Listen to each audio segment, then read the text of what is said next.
ada definisi secara teoritis, ada pendapatan ahli, tapi public speaking itu bisa dipelajari oleh semua orang. Makanya dia dibilang seni, karena setiap seni kan bisa dipelajari. Betul. Oke.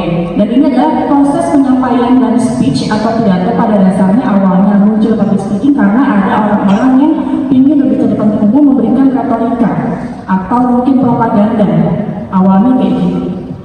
Nah, dan public speaking ini juga merupakan seni di bidang ilmu komunikasi lisan secara verbal. Namanya public speaking harus dibicarakan ya, harus ada kalimat yang diungkapkan. Jadi nggak mungkin public speaking tapi pakai bahasa tubuh aja, ya kan? Nggak bisa kan? Harus ada kata-kata yang dikeluarkan dan secara efektif melibatkan pendengar atau audiens. Jadi ada orang lain di depan kita. Oke, berikutnya.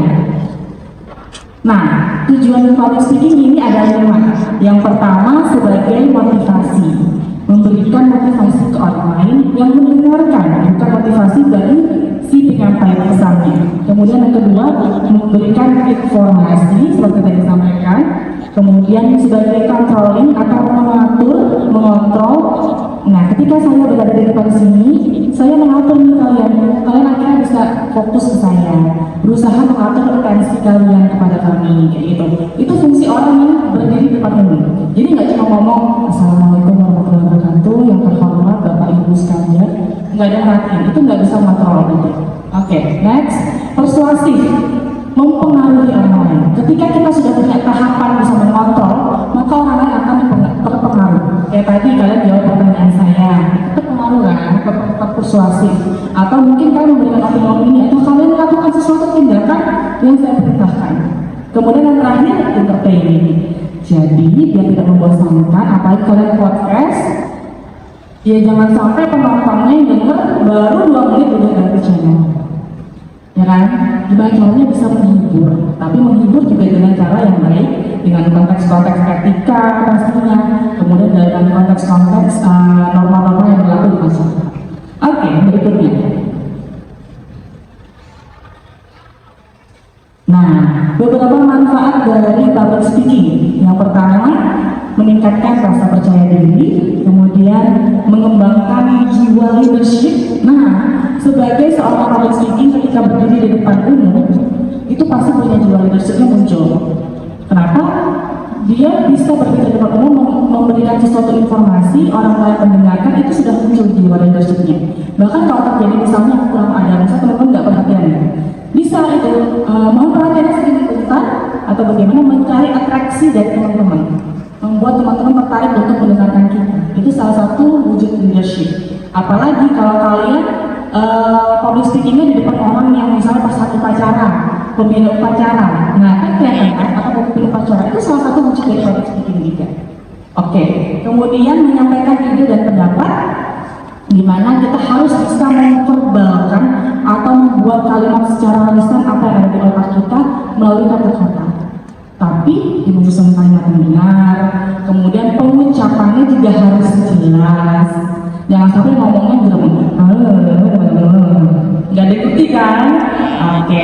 Kemudian meningkatkan karir kita, itu salah satu penunjang public speaking. Seperti saya bilang tadi, semua lini pekerjaan atau posisi kita di masyarakat butuh namanya public speaking.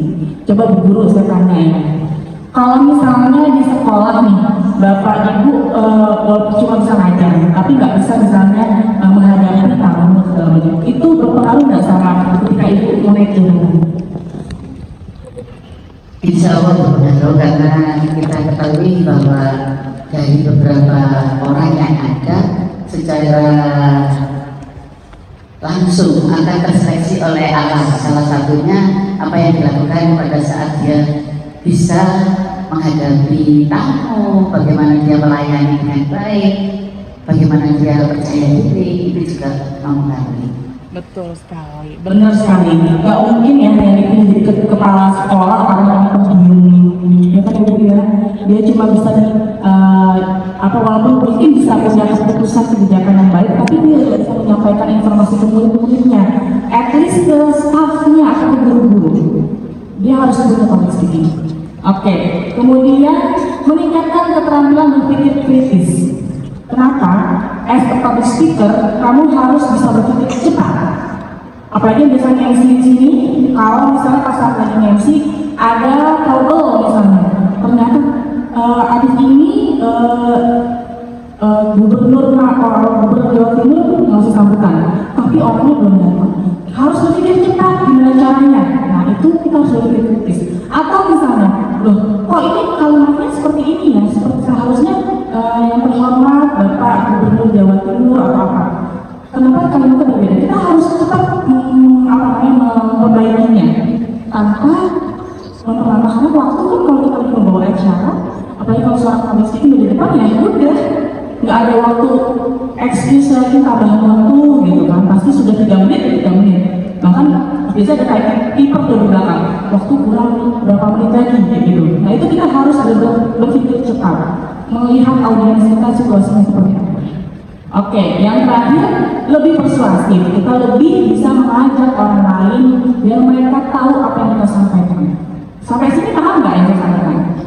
Alhamdulillah, berarti persuasif saya sudah sampai ke teman-teman. Itu salah satu keberhasilan public speaking.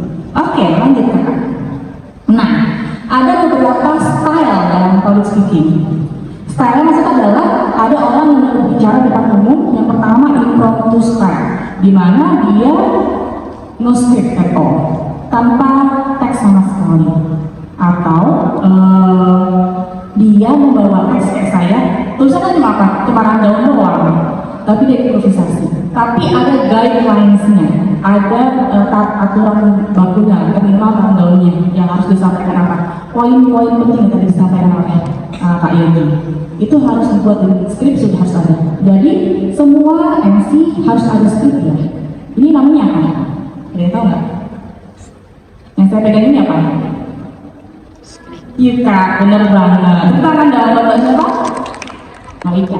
Ini modal bagi semua MC. Semua MC pasti punya kikat. Setiap acara pasti ada kikatnya dewi-dewi. Ya boleh sih, kita sini doang boleh. Tapi akan lebih elok kan ya, lebih cantik ya kan. Padahal ini gak dibanyak untuk pegang doang gitu. Tapi lebih baik. Itu juga bisa berpengaruh sama kehamilan kita ketika jadi MC atau jadi public speaking. Jadi kita lebih kelihatan elegan, terus kemudian lebih kayak siap. Walaupun itu nggak semua skripnya tulis secara detail. Ada pun yang style kedua manuskrip style, di mana ada skrip yang harus diketik atau ditulis secara detail. Contohnya kalau acara kenegaraan, itu nggak boleh salah. Nama harus benar semua, bahkan ya semua urutan itu ada tuh, cara pengucapannya harus seperti ini, itu ada. Itu nggak apa-apa, nggak salah. Kalaupun kalian podcast pakai skrip ditulis, kadang pun saya masih mengajarkan, dan kadang saya pun sendiri masih menggunakan skrip yang saya tulis, apalagi kalau bahasa Inggris, ya kan ya, kata salah ya. Ngucapinnya aja udah suka kali dulu, apalagi kalau misalnya sampai lupa yang diucapinnya bahaya. Tapi itu saya tetap improve. Itu hanya sebagai acuan aja. Kemudian yang terakhir, memorize. Nah ini biasanya buat MC yang acara lebih informal atau acara santai atau yang dadakan di MC harus siap. Jadi udah yang penting apa panitia bisa Mbak tolong dong abis ini MC ya acara ulang tahun atau mungkin ada kunjungan ke sekolah dari kepala dinas. Nanti acaranya apa aja, sambutan dari kepala sekolah, kepala dinas, kemudian ramah-ramah udah. Ya udah, yang kita tahu urutannya apa ya udah terus memorize aja. Gitu. Atau kata ulang tahun teman-teman, ayo dong, aku ulang tahun kamu di MC ya, karena saya gitu ya, kita dong ya. Oke, ya itu ya udah freestyle aja. Yang penting audiensnya tadi mereka termotivasi, terpersuasif dan entertain. Oke, berikutnya. Nah, ini beberapa preparation saat kalian menjadi host podcast. Tapi sebenarnya secara besar semua orang yang di MC atau public speaker harus menyiapkan ini. Yang pertama, script. Seperti saya bilang, kikat kalau bisa ada. Jadi kalau bisa nanti teman-teman bikin ini kan ada logo, ada lambang podcastnya, bikin aja kikatnya biar keren. Jadi semua MC bisa pakai itu. Jadi ikonik juga. Itu jadi ikonik juga. Jadi buatlah naskah sesuai dengan tema dan topik. Tujuannya adalah kenapa harus ditulis nih rundown-nya, nama acaranya, terus siapa aja yang beri sambutan, biar nggak salah. Jadi meminimalisir kesalahan ketika kamu menyampaikan menjadi sebagai MC. Kedua, kostum. Kalau misalnya saat kalian di podcast, kostumnya apa? Bebas atau di seragam, pakai bebas. Tapi di sini adalah yang saya garis besar adalah gunakan kostum yang nyaman dan sesuai dengan acara. Kalau memang ternyata pada saat tagline itu boleh baju bebas, gunakan yang nyaman buat kalian, tapi juga masih ada apa ya, kayak estetikanya. Jangan sampai yang cewek misalnya pakai bajunya kebesaran atau mungkin lecek ya kan, kelihatan di kamera kan jelek banget, jilbabnya juga nggak rapi, misalnya pakai jilbab itu jadi penilaian. Kenapa?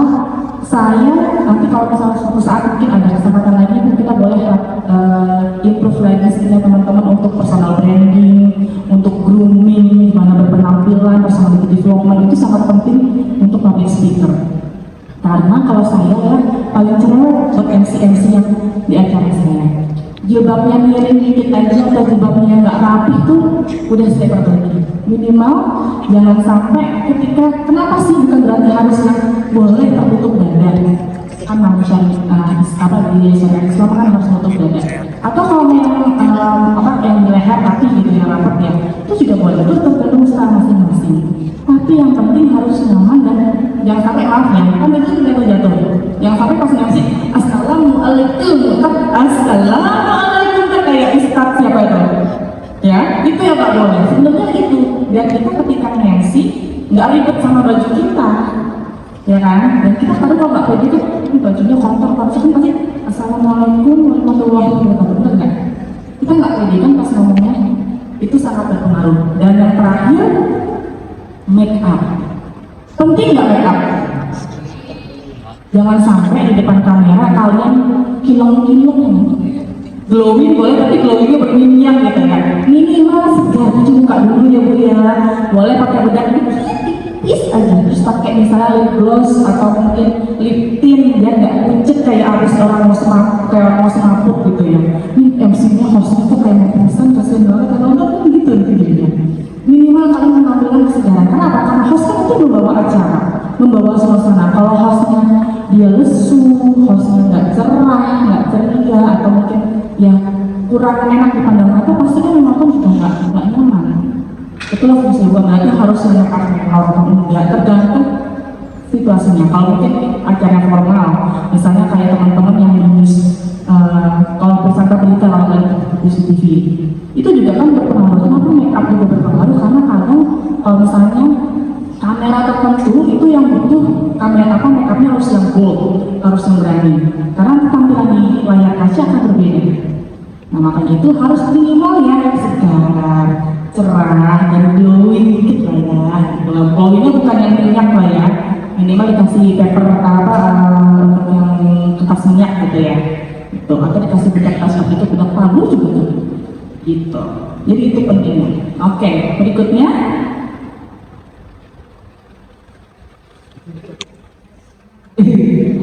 Hilang matanya. Oke. Nah, ini juga kata 5 tips untuk menjadi public speaker yang lebih baik untuk for being better public speaker. Yang pertama, practice makes perfect. Gak ada satu orang MC yang baru merocot terus jadi MC itu langsung bagus, gak ada. Saya pun sampai detik ini sampai saat ini masih merasa kurang, masih harus latihan lagi, harus improve lagi, harus banyak mencoba lagi. Karena yang namanya MC atau public speaker itu nggak ada patokannya, oh segini udah sukses, enggak. Harus lebih baik lagi, harus lebih baik, apalagi acara pasti berbeda-beda. Nah kalau untuk podcast, semakin kalian sering jadi host, itu akan semakin lancar. Minimal untuk closingnya atau openingnya, halo teman-teman, apa dan tagline-nya itu akan hafal di luar kepala. Kayak gitu. Jadi harus latihan terus. Jangan cuma latihan di ketika mau tag, kalau bisa di rumah latihan atau minimal lah ya berapa menit sebelum acara dimulai podcastnya dibaca dulu skripnya, latihan dulu. Kalau misalnya mungkin skripnya ada yang salah, apa bisa diperbaiki. Jadi jangan sampai ketika langsung jeder di depan kamera, ada yang salah, kita terlibat nantinya. Oke, yang kedua, maintain good posture. Dimana ketika kalian podcastnya duduk apa berdiri? Duduk. Cara duduk juga harus hati-hati. Nah, supaya berubah duduknya posisinya. Duduk yang benar kayak gimana sih teman-teman? Oke, yang pasti badan harus tegak, jangan bungkuk ya. Kalau cewek akan lebih baik kalau jangan terlalu sender, boleh sender tapi jangan sampai kaki terbuka lebar. Kan kalau acara panjang kan tetap aja harus rapet. Akan lebih beda yang beda boleh kakinya dilipat ke samping, boleh ada yang juga disilangkan kakinya, itu tergantung senyamannya kita. Tapi akan lebih baik tetap tegak. Karena kenapa kalau kita juga lesu itu juga berpengaruh atau juga kita bungkuk berpengaruh sama suara sama suara kita, benar produksi suara kita. Nafas kita jadi pendek, gampang ngos-ngosan. Coba aja kalian duduk sambil ngomong sejam ya, pasti ngos-ngosan kalau duduk. Tapi kalau kalian tegak, insya Allah akan ngos. Oke, kemudian speak clearly and loudly. Nah di sini coba yang cewek-cewek, yang cowok juga deh, latihan jangan ngomong secara berbisik. Biasakan ngomong itu jelas artikulasinya, a, i, u, e, u. Terus harus paling enggak harus yang teriak, tapi harus jelas. Kalau saya nggak pakai mic ya. Assalamualaikum warahmatullahi wabarakatuh. Warahmatullahi wabarakatuh. Tetap jelas kan? Jadi dari pengucapannya, suaranya nggak harus yang assalamualaikum. Capek yang ada. Baru 5 menit udah medot lagi kita soalnya. Oke, kemudian pay attention to your body language. Nah, penting nggak sih body language saat kita mau jadi host? Penting. Kalau jadi host saat duduk itu yang digunakan body language-nya apa ya? Tangan, ada lagi? Mata, ada lagi? Kepala. Atau mungkin gerakan boleh jadi lebih luwes lagi nggak apa-apa. Tapi notes-nya jangan berlebihan. Jadi ini teman-teman, kalau misalnya kita lagi sini, ada yang kayak gitu ya? Ada nggak teman-teman kayak gitu? Ketika memulai umum terus dia goyang-goyang mana kita, itu harus hati-hati. Itu harus dibiasakan dikontrol. Kemudian maintain eye contact with the audience. Nah, apalagi kalau kalian kan depan kamera nih, audiens nggak kelihatan. Cara kita eye contact-nya gimana? Lihat kameranya dan juga lihat yang kita wawancarai. Ya, jadi jangan baca skrip aja, sama teman skrip ya. Harus ada tektokannya ke teman yang narasumbernya, apa yang diajak bicara sama ke kamera. Jadi harus ini sebenarnya jadi sapa. Anggap aja kalian ada urusan di situ. Oke, berikutnya. Nih, ada beberapa tips untuk terapi mengurangi masalah filler words atau slip of tongue. Tahu nggak filler words itu kayak apa? Apa dengar? Oke. Nah, filler word itu adalah kata-kata imbuhan atau kata-kata yang di tengah-tengah. Misalnya, ya kan? Terus apa lagi di sini? Apa ya? Anu, ya kan? Ada kayak gitu ya. Itu sebenarnya nggak perlu, tapi ada yang sudah terbiasa, bisa dikurangi. Kemudian kalau split of tongue itu ya kepencuk, atau mungkin kita salah mengucap. Kadang-kadang saya juga salah mengucapkan, bukan mengucap. Jadi harus hati-hati. Makanya kenapa ada beberapa latihannya dengan melatih artikulasi. Yang pertama dengan buat poin-poin yang akan disampaikan. Kemudian yang kedua latihan nafas, atur nafas. Jangan ngomong kayak kereta wus. Kayak nggak ada remnya. Jadi harus dilatih. Karena kan kalau skrip ada kayak untuk jeda sebentar, jeda yang dua baris gitu. Kemudian vocalizing. Pernah nggak ada vocalizing di host ini? Kayak perlu nih sebelum mulai kalau saya biasanya kalau mau MC sebelumnya saya vocalizing minimal kayak humming. Terus ini o ya kan? Nggak perlu kayak penyanyi gitu yang lo ya. Nggak perlu. Jadi yang penting itu humming. Untuk apa? Pemanasan suara juga itu penting. Kemudian diam dulu, pahami. Jadi ketika kalian jadi host, mau mulai diam dulu. Pasti kan ada produsernya tuh hitung ya. Untuk mundur kan ada countdown 5, 3, 4. Itu kan diam dulu, senyum, pahami situasinya, baru mulai opening. Assalamualaikum warahmatullahi wabarakatuh. Jadi harus tenang dulu. Kemudian jeda untuk memanjangkan nada vokal yang kata yang sudah disebutkan, baru sambungkan kata berikutnya. Misalnya ya kalian kayak gini, Berikutnya adalah sambutan dari perwakilan sekolah kepada, nah kalian masih nyari tuh atau mungkin lupa, kepada ibu. Nah itu baru kita jadi boleh dipanjangkan terakhir. Jadi jangan sampai kepada, nah itu malah jelek. Itu triknya. Kemudian ketika blend, siapa yang suka blend kalau lagi ngomong? Kalau udah ada skripnya, jujur, saya juga. Jadi tetap senyum dan cekkan suasana. Misalnya ya, acaranya di sini apa ya? Baiklah teman-teman, habis ini kita akan gimana kalau teman-teman mau kita dance dulu nih. Gitu. Jadi berusaha tenang dulu, tetap senyum. Jangan sampai orang yang di luar sana itu tahu kalau kita tuh salah. Gak ada yang tahu skrip kita kok, kecuali kalian yang baru-baru. Jadi namanya host, pembawa acara, presenter, MC adalah leader di dalam sebuah acara. Bener enggaknya tergantung dia. Kalau orang nggak tahu kita salah, ya udah tahunya di dalam acara bagus saja. Bener nggak? Pernah dengarnya? Pernah. Oke. Terus yang terakhir, tenang. Itu kunci terakhirnya. Oke. Habis ini ada video ya kak ya. Boleh semuanya berdiri? Berdiri, boleh berdiri. Kita mau pemanasan dulu. Boleh kakaknya ikut, kakak Yogi boleh ikut juga. Kita mau latihan dikit ya kak ya. Di setiap videonya bisa. Coba. Video di sini ada video. Enggak yang slide ini. Ikutin.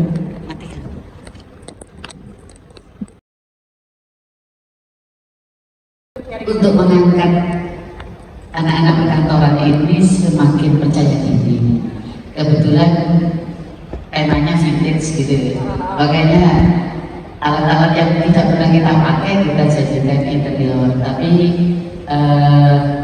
satu sisi juga keterbatasan apa yang ada, baik mic, kamera dan sebagainya itu.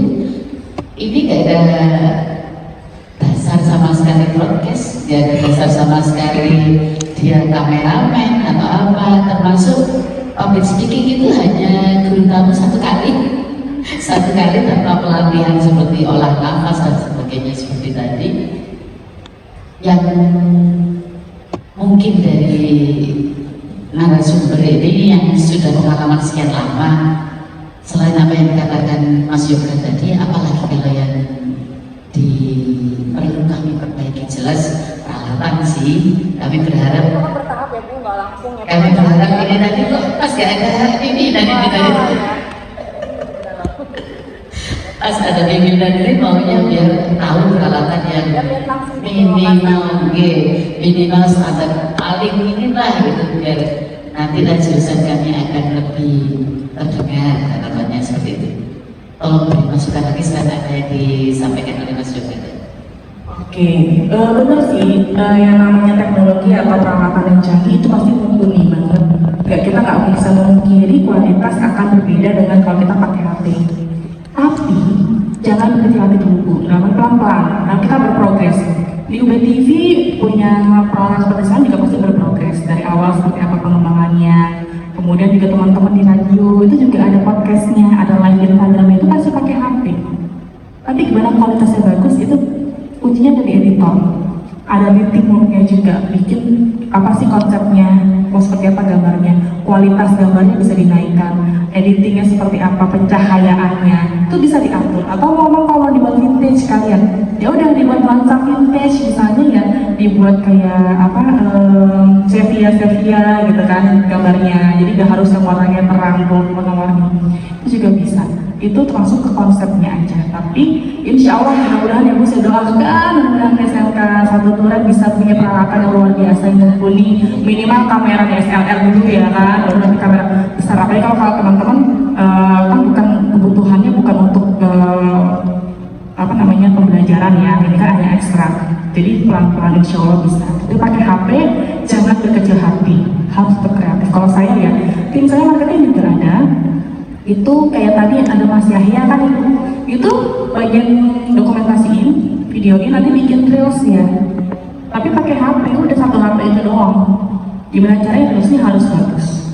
yaitu editing. Ada namanya QS juga, QC, quality controlnya. Ada bagian orang yang mungkin ibu membinanya atau siapa yang dia sebelum diproduksi sebelum diupload itu harus dicek dulu kualitasnya, kurangnya apa, kayak gitu. Kayak tadi mungkin karena Mas Yogi pemasukannya kurang fokus gitu ya, atau mungkin peralatan mau dikurangin monggo atau ditata lagi yang biar lebih elegan lagi, nggak terlalu rame gitu. Atau pas pemanggilan gambarnya diatur, jadi saat misalnya hostnya ngomong ya udah fokus zoom in-nya ke hostnya, kemudian baru di fade out lagi, baru di di widescreen lagi kayak gitu. Jadi harus pengaturan gambarnya juga bisa belajar. Nanti boleh belajar di sama kata yang di sini. Sewaktu-waktu boleh kami nanti diundang ke sekolah juga bisa, insya Allah. Ini suara perkantoran gitu kan. Ada segmen bilingual, jadi bahasa Inggris lebih tepatnya. Nah, ada nggak sih Kak tips untuk brainstorming? Misalkan topiknya kan sama aja kayak topik yang biasanya, cuman bahasanya bahasa Inggris. Dan mungkin narasumbernya yang bisa bahasa Inggris sih beda-beda biasanya. Lalu yang kedua, mungkin ada tips dari Kakak untuk meningkatkan speaking skills terutama dalam bahasa Inggris. Thank you. MC itu terus mood kita harus jaga, apalagi yang cewek-cewek ya. Nah, kalau lagi masanya PMS ya kan ya Bu ya, jangan kan mau diajakin ini udah disenggol aja udah nggak bisa, tapi kita harus MC, harus jadi host, gimana cara tetap harus senyum. Yang namanya MC, public speaker itu nggak ada toleransi, dia sakit, dia sedih, dia lagi berduka, dia lagi terluka, lagi terpuruk, harus tetap happy, harus tetap bawa vibes yang positif. Meskipun itu di acara, ada namanya di protokoler acara penghormatan untuk pemakaman pejabat atau pimpinan, itu kita juga biasa MC. Memang bukan berarti kita assalamualaikum warahmatullahi wabarakatuh, nggak boleh. Justru kita harus jadi orang yang bijaksana, jadi orang yang membawa keluarga jangan sampai terlarut sama dukanya. Gimana caranya ini kebersamaan kita kita ikut berbelasungkawa tapi menghibur juga pihak keluarga. Jangan sampai mereka terpuruk banget. Gimana kita harus assalamualaikum warahmatullahi wabarakatuh, harus vibe-nya positif, nggak boleh kita yang sedih, yang terlalu terpuruk ya. Dengan kesubuhan hati kami mengucapkan turut berbelasungkawa kepada keluarga yang ditinggalkan. Jadi diekspresikannya lewat intonasi suara aja, tapi wajah, muka harus tetap vibes-nya positif, nggak boleh. Apalagi kalau misalnya pernah saya juga lagi MC itu benar-benar lagi batuk. Itu kalau sakit itu masih bisa ditahan Pak kalau MC. Tapi kalau batuk, ngomong dikit, pernah nggak ngerasain? Ngomong dikit tuh mau batuk. Tapi gimana caranya? Kan skripnya kalau nggak ada jeda kita nggak bisa minum, ya kan? Apalagi kalau pas panjang gitu yang harus ngomongin. Nah, gimana caranya? Adalah mengatur kita yang tahu diri kita sendiri. Jadi sebelum kita mulai ngomong, kita minum dulu secukupnya. Jangan berlebihan juga. Kadang kalau berlebihan juga berbahaya. Kadang takutnya gelegean gitu. Ya kan. Nah, jadi minum, terus atur napas. Ya tadi yang diajarin tadi yang di video itu juga kita latihan itu terus. Kita latihan atur napas. Jadi gimana biar tidak terlalu menggunakan suara tenggorokan, betul, atau suara dada. Jadi yang digunakan adalah diafragma. Saya pernah banget tuh MC acara wisuda lagi, magih sama ribuan ya. Itu gimana caranya nggak selesai, dan suara saya tuh lagi serak banget. Jadi nggak mau kita kan nggak boleh cempreng ya. Jadi harus menjaga bulat suaranya. Kan kalau manggil wisuda beda ya, kalau kayak saya MC gini, kalau nama wisuda kan yang berikutnya. Dr. Randa, Buniatu, Mazia, bener kan? Harus kayak gitu, dan itu standar, nggak harus sama lagi sama MC yang lainnya. Nah, makanya harus latihan lagi, atau latihan vokal, itu penting banget Pak. Nama MC, apalagi dia sudah berkecimpung dan memutuskan diri untuk berkecimpung sebagai MC, di profesional, harus rajin latihan vokal, latihan senam muka, latihan pernafasan, kalau olahraga. Ya, teoritis sih saya juga belum pernah menerapkan bener-bener ya, karena apalagi waktu saya sambil kerja. Tapi kalau paling nggak minimal disempatkan olahraga jalan atau lari pagi, atau paling bagus tuh berenang. Nah, boleh sesekali, seminggu sekali lah minimal, atau sebulan sekali. Paling nggak kita membantu metabolisme tubuh. Cara kita seperti itu. Yang penting belibet itu kebanyakan datang dari kita terburu-buru ngomong. Itu belibet, dan cara mengantisipasi atau mengatasinya adalah ya kita rileks saja, kita santai aja seperti itu. Terus kita juga menguasai apa yang kita omongin. Nah, itu adalah untuk mengurangi belibetnya. Kalau ditanya mungkin apa pernah sih belibet, sering. Itu tidak hanya pernah, tetapi memang sering. Dan itu nanti mungkin kalau pas produksi podcast bisa digabungkan dengan waktu belibet, kan dilihatnya juga jelek. Jadi bisa itu kameranya diganti ke scene yang lain. Misalnya hostnya yang belibet, berarti kameranya harus jangan difokuskan di hostnya yang sedang belibet, tetapi dialihkan dengan gambar yang lain. Jadi fungsi tim juga penting di situ ya.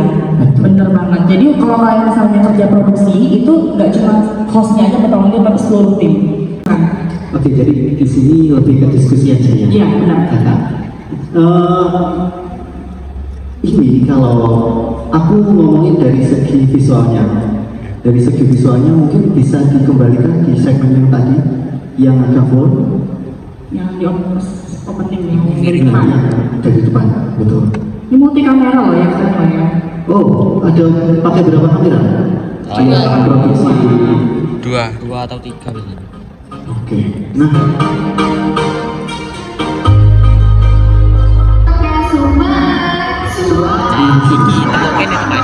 tampilan seperti ini kan menarik, sangat menarik. Tetapi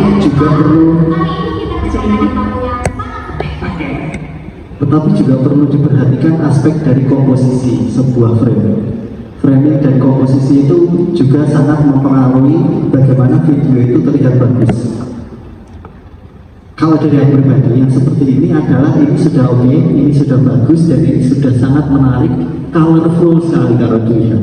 Cuma ada beberapa properti yang di situ dipasang yang kesannya itu mungkin untuk menambah ruangan itu akan semakin tematik, estetik juga. Betul. Nah, tetapi mungkin bisa diperhatikan juga kaitannya properti tersebut dengan apa yang Banyak, tapi kayak terlalu banyak, dan juga mungkin apa kaitannya properti itu dengan tema yang akan disampaikan. Jadi properti memang kalau kita letakkan apapun di situ akan bagus, tetapi akan lebih bagus lagi jika properti itu ada ada relate-nya dengan apa yang sedang dibahas di situ. Dan di sini mungkin bisa kita lihat ada merah di atas, kiri kanan, yang tengah itu ada gambar bergerak, dan propertinya ada 3 benda, dan tengahnya itu ada kotak dan kembang, dan di sebelahnya ada telepon. Mungkin ada peribahasa yang mengatakan simple itu adalah lebih baik. Jadi tidak harus ramai, tidak harus ramai supaya apa? Di sini intinya yang berbicara, di sini intinya yang mau menyampaikan adalah 2 orang itu. Nah, sedangkan properti ataupun hal lain yang ada di situ adalah media penunjangnya supaya lebih menarik. Jadi seharusnya yang perlu di highlight ini adalah lebih ke 2 orangnya itu. Jadi mungkin bisa lebih diperbesar lagi di zoom in, yang mana kedua orangnya itu lebih lebih banyak istilahnya lebih banyak memenuhi layar, lebih fokus ke narasumber dan juga hostnya ya. Betul, lebih fokus ke narasumber dan juga hostnya, seperti itu.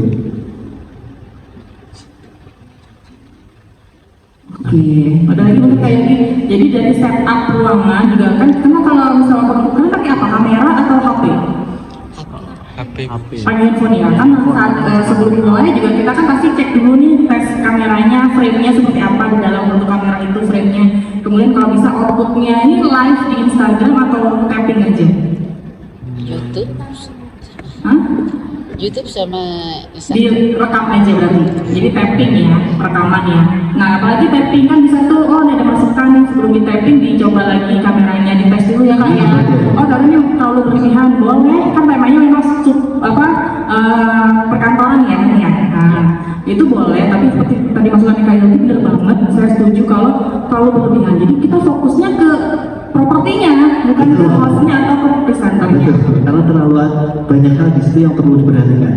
Seperti itu. Betul, oke. Tapi udah keren sih ya Kak ya, maksudnya udah berani, udah ada tematiknya, kemudian juga propernya udah oke loh ya, mikrofonnya udah set di situ, terus ada layar di belakang, tinggi ya. Oke, itu terus ada, nah itu kan di depan juga ada tab ya kalau nggak salah ya. Itu boleh tuh, mungkin ada, kalau mungkin nanti ada sponsor yang masuk atau logonya sekolah atau informasi apa, jadi nggak monoton gitu aja juga bisa jadi lebih informatif. Benar, oke. Oke, ada lagi kakak mungkin tambahannya. Bisa? Oke. Bisa jadi meja dan berbagai peralatan di sini yang banyak.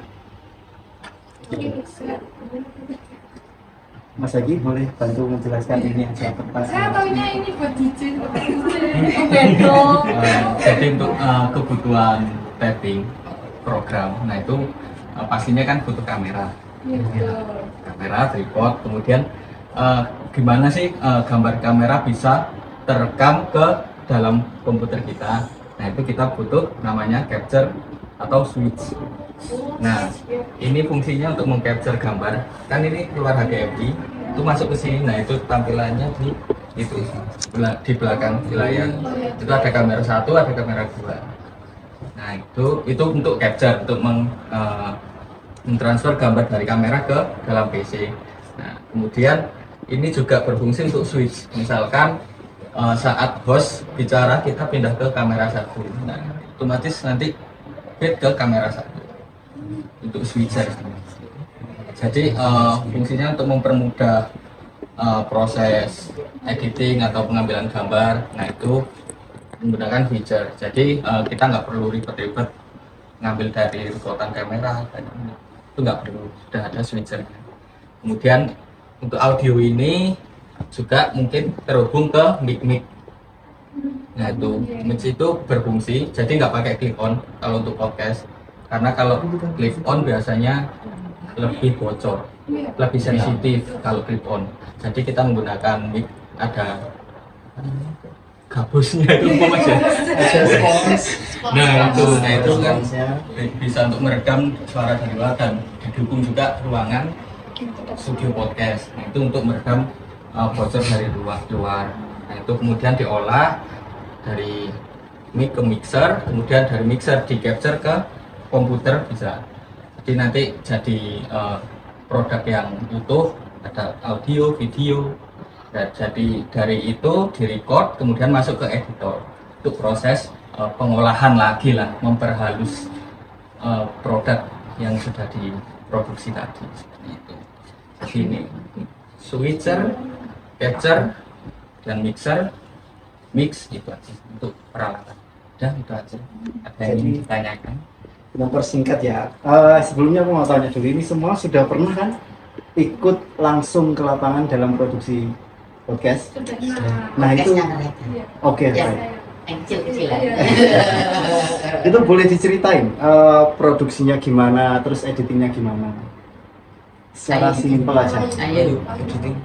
Jadi kalau dalam di podcast kami kita kan menggunakan kamera HP. Nah, jadi kita atur latar setting tempatnya, terus sama kita kan pakai dua. Buat satu itu buat kayak keseluruhannya, dan yang kedua itu buat narasumber. Zoom ke narasumber. Nah, setelah itu kita kan juga pakai mic, tapi kita pakai clip on. Nah, jadi kadang itu juga masih ada beberapa suara yang kayak bocor gitu. Lebih sering karena kan clip on kadang kan juga nggak terlalu bisa meredam juga.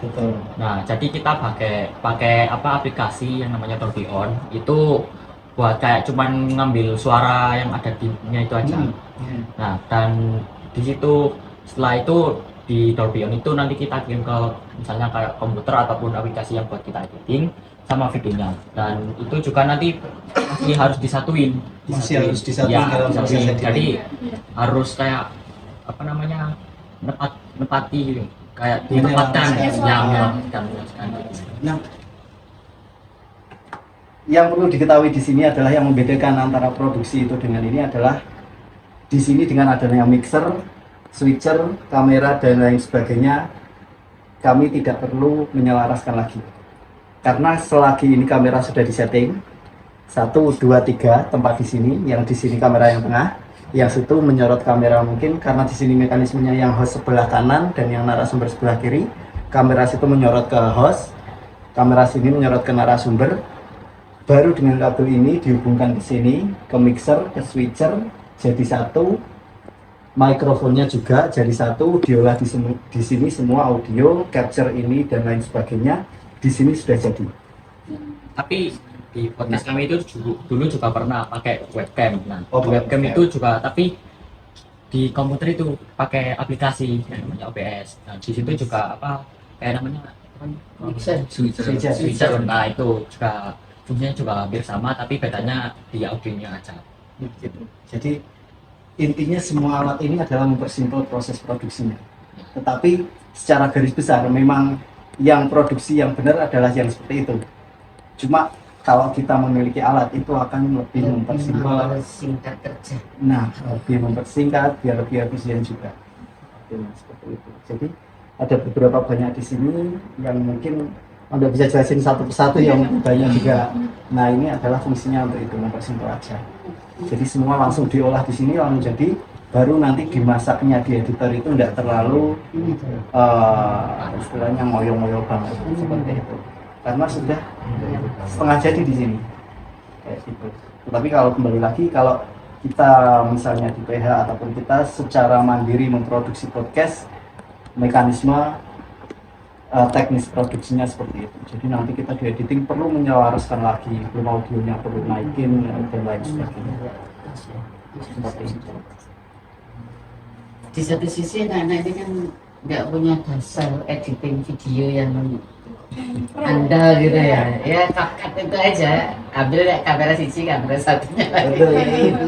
Cuman nyocokkan itu aja dan ini memang kami memang harus belajar lebih jauh lagi di editing sih. Kalau nggak ada switcher, kalau punyanya dia ada sih. Punyanya Tim Humas ada. Tetapi kalau belajar editing itu memang jalan yang baik adalah semakin banyak bikin karya, semakin sering mengedit, itu akan semakin terlatih. Jadi tidak ada ilmu yang kesannya ini adalah ilmu yang untuk menjadi editor yang baik. Tidak ada. Tidak ada yang kayak gitu. Jadi ya kita semakin banyak berkarya, kita semakin banyak mencoba, dan itu akan membuat sense kita sebagai editor itu lebih terasa. Ada bocorannya lebih banyak ya kalau clip on itu ya dibanding dengan mic yang khusus podcast ini.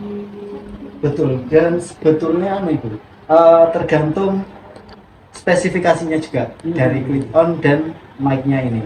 Kenapa kita memilih mic seperti ini kan karena mungkin standarnya podcast kan kita memakai yang seperti ini biar ada mic yang aksesoris juga bisa dipakai aksesoris. Cuma kalau clip on, kenapa clip on sering bocor itu sebenarnya lebih dekat dari sumber suara. Kalau ini kan agak jauh kan kita bisa, kalau clip on kan kita nafas aja arahnya ke sini seperti itu.